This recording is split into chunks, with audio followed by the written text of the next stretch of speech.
buenas tardes. Hoy, martes 11 de marzo, voy a dar inicio a la charla número 99. ¿Qué tal? La radiografía del imperialismo británico. Si la cosa sale bien, si puedo dar la charla como espero, increíblemente, la número 100 va a ser la usurpación de las Islas Malvinas por los británicos. Y eso va a ser el jueves que viene, el jueves 13 de marzo del año 2025. Salió de casualidad, pero la número 100 es la usurpación de las Malvinas, que la van a ver no hoy, sino la próxima. Bueno, en la última charla, en el 98, les hablé que Bernet, aparte de hablar con los capitanes, de hacerles entender, no hay que ser un depredador, hay que matar el ganado salvaje, pero no extinguirlo, porque entonces el ganado vuelve a reproducirse y siempre hay, es como un círculo, no se acaba, no hay que matar la gallina a los huevos de oro, ¿está? Entonces, como no todo el mundo cumplía, la mayoría sí, pero había un grupito que hacían lo que querían, porque no había fuerzas navales, digamos, para vigilar los contornos de las islas, que son bastante grandes, hizo imprimir una nota en inglés, porque la mayoría de ellos, de esos barcos, eran británicos y o estadounidenses. Entonces, escribió esta nota. El abajo firmante, gobernador de las Islas Malvinas, Tierra del Fuego y adyacencias, en cumplimiento de su deber, como está expresado en el decreto dado por el gobierno de Buenos Aires el 10 de junio de 1829, encargado de la ejecución de la ley respecto a las pesquerías, de cuyo decreto se agrega una traducción, informa usted que la transgresión a esas leyes no quedará como hasta ahora sin ser notada. El abajo firmante espera que esta noticia, dada oportunamente a todos los capitanes de barcos empeñados en la pesca, solo habla de pesca, pero en realidad está hablando de la caza, ¿no? De la caza de estos mamíferos, en cualquier parte de la costa bajo jurisdicción, los inducirá a desistir, desde que su repetición los expondría a convertirse en una presa ilegal de cualquier barco de guerra perteneciente a la República o de cualquier barco que el abajo firmante crea conveniente armar en uso de su autoridad para ejecutar las leyes de la República. Lo voy a traducir un poco porque es un idioma muy arcaico, muy antiguo. Es decir, señores, no depreden la fauna de las Islas Malvinas, porque lo vamos a estar vigilando, lo vamos a estar controlando, y el que lo haga sin dar cumplimiento a nuestras leyes va a tener que pagar una jugosa multa. Y van a perder la carga mal habida.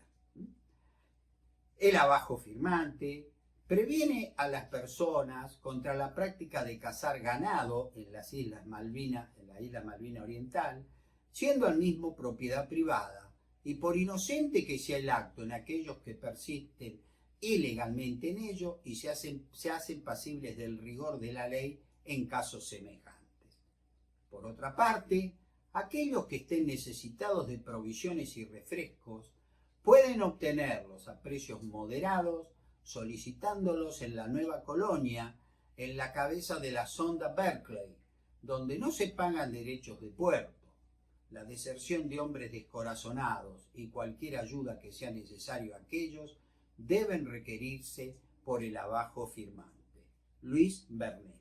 Es decir, de paso le dice, si le faltan mercaderías, en fin, lo que ustedes necesiten, acá los precios son módicos, no nos aprovechamos de nadie, lo único que queremos que cuando recalen en nuestros puertos o en esta sonda Berkeley, lo pasen lo mejor posible. Pero eso sí, no depreden la fauna porque van a recibir un merecido castigo y la confiscación de la carga. Eso no es ninguna broma. Tres loberos estadounidenses aparentaron aceptar esta nota, pero hicieron todo lo contrario. Ustedes piensen que esta gente era gente muy, muy ruda. Los marinos de esa época eran gente muy brava. Muchos de ellos navegaban en diferentes barcos por huir de la justicia, quizá eran asesinos, y se presentaban en un puerto, dice, quiero embarcarme. ¿Y usted cómo se llama? Por ejemplo, vamos a poner en Estados Unidos, John Smith, que es como decir acá un nombre común, Juan Pérez, no sé, una cosa así, sin ofender a ningún Juan Pérez, por favor. Entonces ponía, ¿sabe firmar? Pongo una X, y no, pues estaba arriba del barco. Y en una de esas ese señor, no se llamaba John Smith, y era buscado por ladrón, por delincuente o por asesino. Y bueno, se embarcaba y ahí se perdía. Así era la época, No existía Interpol, para que ustedes me entiendan. El capitán de estos loberos estadounidenses los vamos a empezar a analizar. El capitán Daniel Carew de la Bridgewater fue detenido el jueves 18 de agosto de 1831 al comprobarse serias infracciones a la circular precedentemente leída. Pero 2 días más tarde dominaron a los 5 hombres, a esa policía, esa especie de policía que Vernet había puesto ahí para mantener el orden. Había 5 hombres de esa especie de policía arriba del barco. Los tomaron por sorpresa, los maniataron, no los mataron por suerte, los dejaron en tierra, levantaron anclas y chao, el barco desapareció con una carga ilegal, porque habían cazado focas, vacas, caballos en forma totalmente ilegal. Vuelvo a repetir, ilegal. Otro capitán estadounidense, Esteban Congar, con la goleta Superior, en enero de 1831 atracó en Puerto Soledad y recibe dicha circular. Y si bien pareció aceptar sus disposiciones, bueno, está muy bien, porque estaba redactada en inglés, bueno, está bien, tiene razón, no tenemos que exterminar la fauna, porque se acaba el negocio, pero eso fue de la boca para afuera, fue como se dice comúnmente jarabe de pico, porque apenas se reabasteció y llevó anclas, empezó una matanza indiscriminada en las islas Malvinas, y cuando regresa en agosto de ese año a Puerto Soledad, se sospechó de su actitud, dice, no, yo estuve cazando en cualquier lado, no especificó bien, y bueno, se sube al barco, personal armado, de esa especie de policía, y se comprueba que ha hecho verdaderamente un acto criminal, porque mató las crías, ¿no? Tanto de focas, de caballos, de vacas, ¿no? Entonces se le decomisó la carga. Y otro, el peor de todos, de estos tres, el capitán Gilberto Davison, de la goleta Harriet, que también había recibido en noviembre de 1830 dicha circular y prometió obedecerla, hizo todo lo contrario. Cuando retornó a Puerto Soledad, en febrero de 1831, expresando que venía a comprar un ancla porque había perdido la anterior, y mientras realizaban esa operación, fue avistado que traspasaba de sus bodegas muchos cueros, ¿no? En forma clandestina, a un barco, a la goleta Penguin, también estadounidense. Entonces, un marinero que desertó por el maltrato que Davison daba a sus hombres, le contó a Mateo Brisbane la verdad. Le dijo que cuando ellos salieron de ahí, salieron a cazar todo lo que se movía, ¿no es cierto? Que se rieron de la circular de Luis Vernet. Vernet, muy molesto por eso, le exige al capitán Davison la entrega del diario de la navegación, Pero el astuto lobero dijo que la había perdido en una tormenta. Tenía respuesta para todo. Pero gracias al diario personal que llevaba un tripulante, el diario personal de un marinero, Vernet se enteró de todas las trapisondas que habían hecho. Por esa razón, como el capitán Davison dijo, eso no es ninguna prueba lo que escribió este marinero, está loco, yo no hice nada de eso, se puso en una situación muy tensa, que al final Davison, y como había ocurrido con el capitán Congar de la goleta superior, que también dijo, yo no hice lo que me acusan, yo casé donde debía, cumplí todo lo que dice la circular, al ser decomisadas las naves, Gilberto Davison le dijo a Vernet, mire señor, como no nos ponemos de acuerdo, hagamos una cosa. Usted se viene conmigo a Buenos Aires, ahí presentamos cada uno su posición ante el Tribunal de Presas de Argentina, y bueno, ellos determinarán si usted tiene razón o la razón la tengo yo. Bueno, Vernet, que también, ya lo dije, a veces pecaba de inocente, creyó en la palabra de Gilberto Davison. Y así fue como se embarcó con su familia y se vinieron desde las Islas Malvinas, de Puerto Soledad, a Buenos Aires. Estando apenas llegados a Buenos Aires, por obra de la casualidad, vaya uno a saber cómo, apenas llegaron ellos con la Harriet a Buenos Aires, a las balizas exteriores de Buenos Aires, llega un buque de guerra muy importante, la corbeta de guerra Lexington, al mando del capitán Silas Duncan, un barco de la Armada estadounidense. Envalentonado con su presencia, el cónsul de ese país, Jorge Slocum, presentó una insolente nota al gobierno de la provincia de Buenos Aires, que la eleva al gobernador de la provincia, que no es otro que el brigadier Juan Manuel de Rosas. La nota dice así: señor, he recibido informes jurados de que Luis Vernet, que se halla actualmente en Buenos Aires, ha saqueado al barco Harriet, de bandera americana, mientras se hallaba en las Islas Malvinas. Pido que dicho Luis Vernet, culpable de piratería y robo, sea entregado a las autoridades de los Estados Unidos para ser juzgado, o en caso contrario, sea arrestado y castigado según las leyes de la República. Les aclaro que si lo hubieran entregado a Vernet, acusado de piratería, en Estados Unidos lo ahorcaban, por la duda, quiero que ustedes entiendan. La rigurosa nota no fue contestada, ¿no? Y el silencio fue entendido como una tácita admisión de culpa por parte del irascible capitán Silas Duncan, el comandante de la Lexington.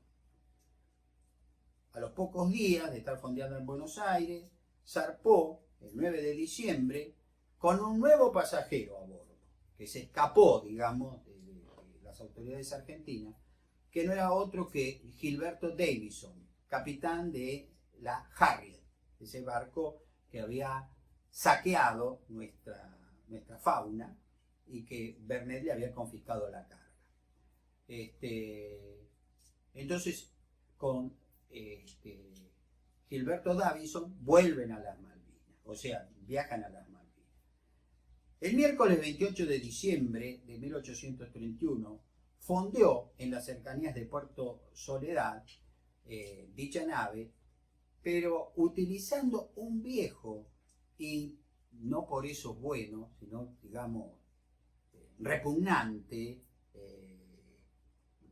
una repugnante costumbre, llegó y ancló ondeando en su popa la bandera francesa. Las autoridades portuarias, bueno, llegó un barco francés, qué sé yo, no leían bien el nombre, entonces va gente de la comandancia política y militar a bordo. Generalmente cuando se subía se preguntaba si había algún enfermo, porque si tenían algún enfermo contagioso no se les permitía bajar, una población de 150 habitantes diezmaba enseguida, ¿no es cierto? Y bueno, cuando van nuestras autoridades, aparece sobre cubierta el capitán de la Harriet, Silas Duncan, diciendo, el que fue, digamos, perdón, era Mateo Brisbane, que era, digamos, el capataz de Louis Vernet, al que le dijo de todo, que era un pirata, que seguramente lo iban a terminar ahorcando, amenazándolo, que era un ladrón, que bueno, de todo. Baja una fuerza de desembarco de marines estadounidenses, se dirigieron a la comandancia militar, clavaron los cañones, es decir, le clavaron clavos en donde se ponía, se acercaba un fósforo, digamos, para que ustedes me entiendan, y ahí se disparaba, o sea, se anularon los cañones, eso se denominaba clavar los cañones, se incendió la pólvora, y luego destruyeron y saquearon viviendas particulares y saquearon el almacén de Guillermo Dixon, que era una persona que trabajaba ahí, que vivía ahí. Fueron apresadas 25 personas, a las que Duncan interrogó para saber quiénes habían tenido participación en la detención de esos 3 barcos estadounidenses que yo recién he nombrado, y quedaron encerrados en los calabozos de la Lexington 6 de esas personas. En razón de esos vandálicos hechos, la gran mayoría de los colonos europeos que decían, no, yo soy alemán, no, yo soy inglés, yo no tengo nada que ver, qué sé yo, que habían trabajado libremente, que estaban progresando, que estaba todo marchando muy, muy bien para salir a flote, para tener un porvenir para sus hijos, qué sé yo, dijeron, mire, nosotros no tenemos nada que ver. Y entonces el capitán de la Lexington le dijo, mire, esto es tierra de nadie, así que se quiera quedar acá, se queda a su suerte, suerte y verdad, porque acá puede venir un barco, hacer cualquier desastre. Entonces muchos de esos directamente les dijeron, ustedes no pueden llevar. Y sí, lo llevamos a Montevideo, porque ustedes no tienen nada que ver. Digamos, ustedes no son argentinos, eran alemanes e ingleses. Bueno, gente buena, vuelvo a repetir, gente que fue a trabajar, los colonos que había llevado Vernet. La nave de guerra estadounidense, Lexington, al concluir su vandálico ataque, que lo hizo, como ya dije, sorprendiendo a las autoridades, porque entraron al puerto con bandera francesa, se dirigieron directamente a Montevideo, a la banda oriental, y desde allí enviaron a nuestro gobierno una bravuconada del lobero Silas Duncan, el capitán de la Harriet, que escribió de este modo a nuestras autoridades. A su excelencia, el señor ministro de Negocios Extranjeros de Buenos Aires. Surto en Montevideo, febrero 21 de 1822. Señor, debo decir a usted que entregaré y pondré en libertad a los prisioneros a bordo de la Lexington, dando al gobierno de Buenos Aires una seguridad de que se ha obrado bajo su autoridad. Tengo el honor de saludar al señor ministro Silas Duncan. Señores, en algún momento, en una pequeña escala, posiblemente nunca muchos de los que me siguen lo hayan oído siquiera, estuvimos en guerra con Estados Unidos. Fuimos atacados alevosamente, a traición, ya que el barco entró con bandera francesa, a Estados Unidos. Les aclaro, muchas charlas que vienen, digamos, posteriores, que Sarmiento, siendo embajador argentino en Estados Unidos, les recordó este hecho vandálico, como diciendo, ustedes nos deben una disculpa. De Sarmiento se podrá decir muchas cosas en contra, muchas tuvieron razón en ser criticados, pero cuando yo le lea ese capítulo ignorado por la inmensa mayoría de mis compatriotas, van a decir, capuche, ojalá tuviéramos muchos Sarmientos, ¿no?, en este momento. El nombramiento del sargento mayor Francisco Mestivier como comandante civil y militar interino de las Islas Malvinas y las adyacencias en el mar Atlántico. Louis Vernet quedó en Buenos Aires atrapado en una telaraña judicial, en la que poco a poco fue quedando solo, demasiado solo, si se me permite la expresión.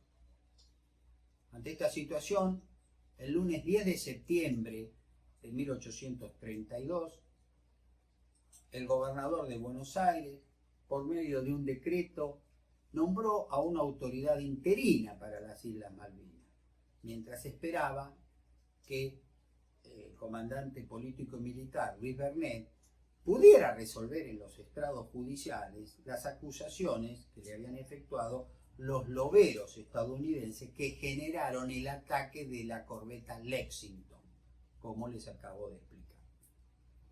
Ese regreso nunca se produciría. Luis Bernet jamás pudo regresar a las Islas Malvinas. Por esa razón, el gobernador Balcarce va a nombrar a un reemplazo. El gobierno de Buenos Aires, hallándose en esta el comandante político y militar de las Islas Malvinas y sus adyacencias en el mar Atlántico, don Luis Bernet, y no pudiendo aún regresar, ha acordado y decreta. Primero, queda nombrado interinamente comandante civil y militar de las Islas Malvinas y sus adyacentes en el mar Atlántico, el sargento mayor de artillería, don Francisco Mestivier. El nuevo comandante, con su esposa Gertrudis Sánchez, a bordo de la nave Sarandí, se embarcó rumbo a las Malvinas el martes 25 de septiembre de 1832, sin poder saber el infortunado Mestivier que navegaba hacia su muerte, como lo voy a explicar en su momento. Uno mientras está dando estas charlas, a veces va improvisando. Luis Bernet tuvo un recuerdo familiar permanente de las Islas Malvinas. Allí nació una hija, Matilde, a la que cariñosamente la llamaron Malvina. Y Malvina Bernet, con los años, yo lo voy a explicar más extensamente, pero ahora se los comento, se casó con un oficial del ejército estadounidense y curiosamente, fíjense, estaba en el Teatro Ford de la ciudad de Washington el 13 de abril de 1865, cuando un fanático sudista, John Wilkes Booth, asesinó al presidente Abraham Lincoln. Ella fue testigo del asesinato de Lincoln. Increíble. Ya retirado del servicio activo, su esposo se vino a vivir a Buenos Aires, fueron vecinos de San Isidro, donde su casa todavía existe, es un monumento histórico, fue una gran persona y ella nunca se olvidó, que por supuesto era una bebé, una persona muy chiquita de edad, la aventura que había tenido sus padres en las Islas Malvinas. Y por ese motivo a ella le quedó el nombre de Malvina Bernet. Bueno,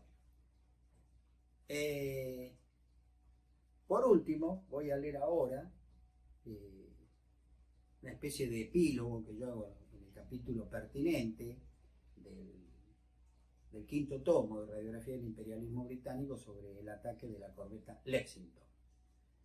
El gobierno estadounidense, a fin de evitar que aumentase la tensión por los actos depredatorios provocados por la corbeta Lexington en 1831,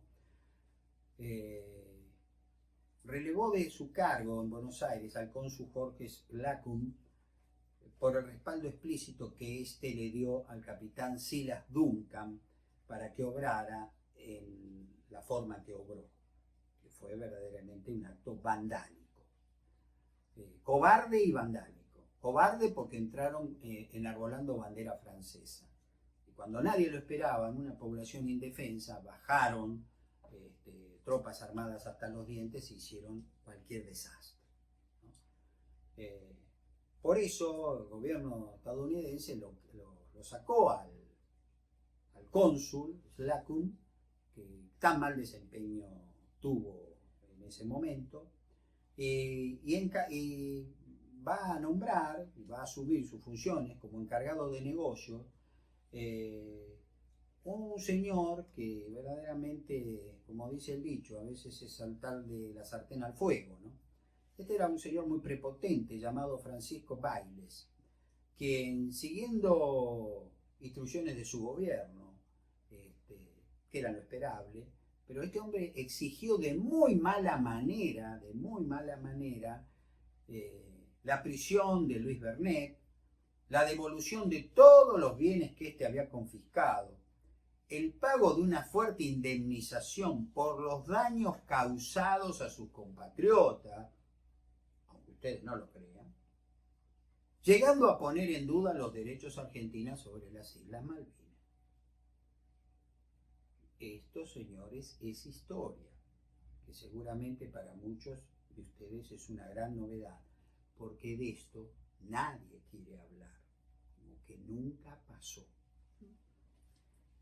En 1839, muchos años más tarde, 6 años más tarde, ya siendo por segunda vez gobernador de la provincia de Buenos Aires y encargado de las relaciones exteriores, el brigadier Juan Manuel de Rosas envió como ministro plenipotenciario ante el gobierno estadounidense, o sea, a Washington, al general Carlos de Alvear, en una misión que se calificó de amistosa y cuyo objetivo era restablecer las relaciones diplomáticas entre ambos países que se habían cortado y estaban a un nivel, digamos, muy bajo, de apenas saludos protocolares.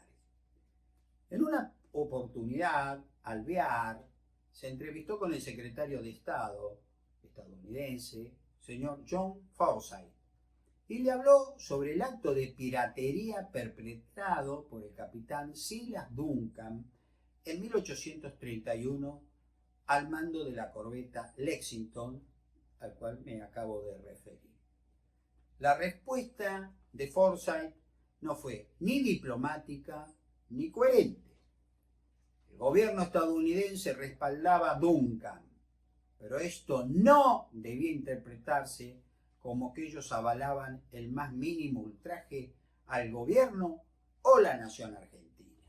Maravilloso, maravilloso. Es decir, respaldamos al hombre que destruyó prácticamente Puerto Soledad. Hizo muy bien Silas Duncan, pero eso no quiere decir que nosotros no debe interpretarse como que avalamos un ultraje, si se hubiera hecho, que se hizo, a nuestro gobierno en Malvinas y o a la nación argentina. Como las Malvinas son nuestras, el ultraje existió.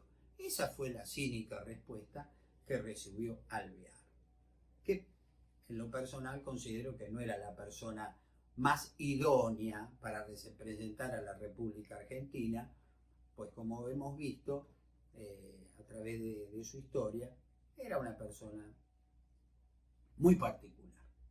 Lo dejamos ahí. En la obra yo me explayo más, explico más mi posición.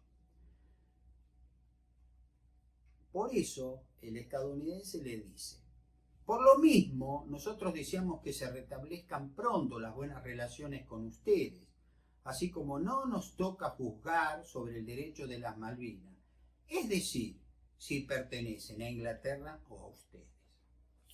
Bueno, hace casi 2000 años hubo un gobernador romano que fue enviado por el emperador a un territorio muy complicado llamado Judea, al cual, a poquito de llegar y tomar el mando en Jerusalén, le presentaron a 3 personas, perdón, 4, que podrían ser crucificadas. Pero como era una fiesta religiosa judía, él podía perdonar a uno de ellos, de los 2 complicados en acciones contra el Estado romano. Un tal Barrabás, que era un asesino contumaz, un guerrillero, llamémoslo, se especializaba, digamos, en atacar tropas romanas, tenía precio a su cabeza, y un hombre bueno, que lo único que vino fue a traer la paz al mundo y a decir todo hombre es mi hermano, y el verdadero Dios no es el emperador de Roma, sino que Dios está en el cielo, y es mi padre. Bueno, sabemos la historia. Jesús de Nazaret. Este emperador, viendo que él se hubiera inclinado a liberarlo a Jesús, evidentemente, pero el pueblo quería que Barrabás fuera liberado. Y así fue. Entonces él pidió una tinaja con agua, se lavó las manos, dijo, bueno, señores, en definitiva, dio a entender que los que lo crucifican a Jesús son ustedes, no Roma. Ustedes han decidido que él sea el que tiene que morir, cuando en su fuero íntimo pensaba que el que tenía que hacerlo era Barrabás. Bueno, el gobierno de Estados Unidos, con esta nota, verdaderamente dijo, repito, no nos toca juzgar sobre el derecho de las Malvinas, es decir, si pertenecen a Inglaterra o a ustedes. Se acabó. En síntesis, el gobierno de los Estados Unidos de América, considero, que nos debe una disculpa formal a la nación argentina por la vandálica agresión de la tripulación de la corbeta Lexington en diciembre de 1832 y una reparación económica por los daños producidos en ese ataque. 1831, perdón. En la próxima, lamentablemente, me va a tocar hablar ya del despojo que van a hacer el jueves 3 de enero de 1833 la fragata Clio, en cumplimiento de órdenes emanadas desde Río de Janeiro, donde tenían su asiento en esos momentos la flota de su graciosa majestad británica. No va a ser agradable, desde ya, yo ya lo sé, contarles lo que aconteció, pero voy a tratar de ser, por supuesto, como siempre lo he sido, lo más objetivo del mundo. Vuelvo a repetir, esta idea, esta charla, estos 7 tomos de radiografía del imperialismo británico, no están escritos ni con odio ni con ninguna sed de venganza, con los pueblos, en este caso los británicos, y en este caso particular los estadounidenses. Son sus gobiernos que por diversas razones imperialistas nos deben, fuera de broma, de toda duda, perdón, no de broma, fuera de toda duda, una disculpa. Los estadounidenses por lo que hizo la Lexington, la misma disculpa que exigió el embajador Domingo Faustino Sarmiento, al cual ya me voy a referir en su momento. Acuérdense, lo vamos a desglosar punto por punto. Ahora solamente lo cito. Y los británicos nos deben la disculpa por la usurpación de nuestras islas Malvinas, Georgias y Sandwich del Sur, y por supuesto, su abandono de las mismas. Hace pocos días, fines de febrero de este año, lamentablemente hemos recibido noticias, y hay gente que ha escrito, una cierta alarma de cómo se está repotenciando la presencia militar británica en las Islas Malvinas. Hasta se han desplazado aparentemente una sección de esos asesinos nepaleses llamados gurkhas, de tan malos recuerdos, y ellos siguen fortaleciéndose, están levantando verdaderamente una fortaleza, no paran. Mientras tanto, nuestros gobiernos, cándidamente, desde hace 42 años, por lo menos esa es mi apreciación, considera que con unas inexistentes negociaciones, algún día, nos las van a devolver. Yo creo que eso así no va a ocurrir. Hace 42 años que estamos esperando, 43, un gesto de buena voluntad del Reino Unido de la Gran Bretaña, del gobierno. Repito, esto no es contra el pueblo británico, son sus autoridades. Pero eso no ocurre. Mientras tanto, pesqueros chinos y de otros países están depredando nuestro mar epicontinental, y nosotros, que recientemente tuvimos un gobierno que parecía ser un deporte nacional, destruir nuestras Fuerzas Armadas, recién ahora de a poco se va recomponiendo la cosa y empezamos a vigilar con barcos, con aviones, lo que es la protección de lo mismo que Bernet, pero en el mar. El mar epicontinental argentino, que prácticamente como una Argentina sumergida hasta los 200 metros de profundidad, es la plataforma epicontinental más importante del mundo, más rica del mundo. ¿Ustedes creen que los chinos vienen de tan lejos porque les gusta navegar? No, acá hay mucha comida. Y este es un mundo que no tiene comida. Nosotros, las Malvinas no es una cuestión folclórica de los 2 de abril rasgarnos las vestiduras y esto que el otro, no. Malvinas tienen que ser devueltas porque son nuestras, por nuestro orgullo, por nuestro honor, nos las robaron. Y así como hizo un pequeño país africano al que ya me voy a referir, que es muy pobre, porque lo único que tiene son plantas de cocotero, cocos y turismo, que se llama la República de Mauricio, logró lo impensable, que Gran Bretaña les devolviera la mitad de su territorio injustamente seccionado, ¿no?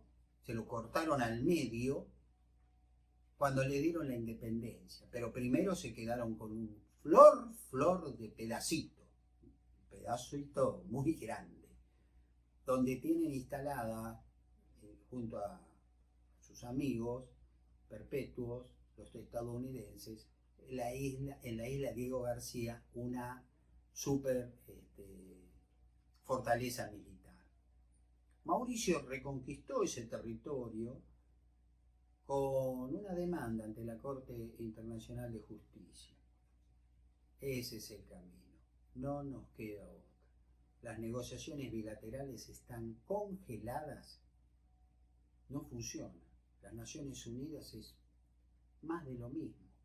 Todos los años pedimos que el Reino Unido de la Gran Bretaña se siente a discutir con la Argentina la soberanía de nuestras Islas Malvinas, Georgias y Sangui del Sur. El representante británico dice: mantenemos las mejores y más cordiales relaciones con la República Argentina, pero no tenemos nada que discutir. Punto. Pasemos al año que viene, y esto se viene repitiendo. Si alguno me puede demostrar que yo estoy equivocado, me encantaría que me escriba. Me encantaría. Pero lamentablemente no creo que lo puedan hacer. Por eso es a través de la historia y de la justicia, de las cuestiones que Gran Bretaña ha firmado, tratados, inclusive con Argentina, es el único camino que nos queda para reivindicar las Islas Malvinas. Y por favor, que nadie diga esa tontera, por no decir otra cosa. Bah, con toda la tierra que tenemos, ¿para qué queremos las Malvinas? Los chinos tienen un viejo y atinado dicho: nadie se pelea por un perro muerto. Si no sirvieran de nada, los británicos no estarían gastando la millonada de libras esterlinas que están gastando en este momento, y en muchos casos ayudados por Chile, que es triste, pero hay que decirlo, para defender las islas, porque de ahí es su proyección antártica, que, como ya lo expliqué en su momento, ese continente lo descubrieron loberos argentinos del buque Espíritu Santo, no loberos británicos, no es así. Pero bueno, mis amigos, me estoy extendiendo y ya está. La próxima charla, la del jueves 13 de marzo, lamentablemente les voy a tener que contar cómo los británicos usurparon las Islas Malvinas el jueves 3 de enero de 1833. Han sido ustedes muy amables. Buenas tardes.